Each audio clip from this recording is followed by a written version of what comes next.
நம்ம திருநெல்வேலி சீமையில் இருக்கிற பெரிய குளங்களில் ரொம்பவும் முக்கியமான குளம் வந்து பார்த்திங்க அப்படின்னா எங்கள் நாங்குநேரி குளமும் ஒன்று அப்படின்னே சொல்லலாமாக்கா.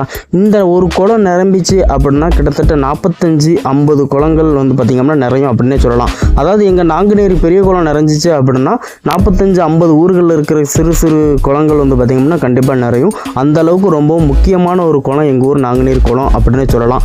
இந்த குளத்து மூலமாக வந்து பார்த்திங்க அப்படின்னா கிட்டத்தட்ட 10,000க்கும் மேலே, அதாவது 10,000 ஏக்கருக்கு மேலே வந்து பார்த்திங்க அப்படின்னா விவசாயம் நடந்துட்டு இருக்குது அப்படின்னு சொல்லலாம். நீங்கள் எங்கள் ஊருக்கு இது நாங்குநேரிக்கு வந்தீங்க அப்படின்னாலே தெரியும், எந்த பக்கம் பார்த்தாலுமே விவசாயம் தான் நடக்கும் அப்படின்னு சொல்லலாமாக்கா.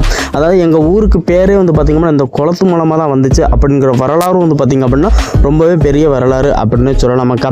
நீங்கள் திருநெல்வேலியிலேருந்து கன்னியாகுமரி போகிற வழியில் தான் வந்து பார்த்திங்கன்னா நம்ம நாங்குநேரி இருக்குது. நீங்கள் டோல்கேட்டை தாண்டி என்ட்ரன்ஸ் வந்தா அப்படின்னாலே வந்து பார்த்திங்க அப்படின்னா ஹைவேல இருந்து பின்னாடி எங்கள் ஊர் முழுக்க சுற்றி எங்கே பார்த்தாலுமே விவசாய நிலமாக தான் இருக்கும்.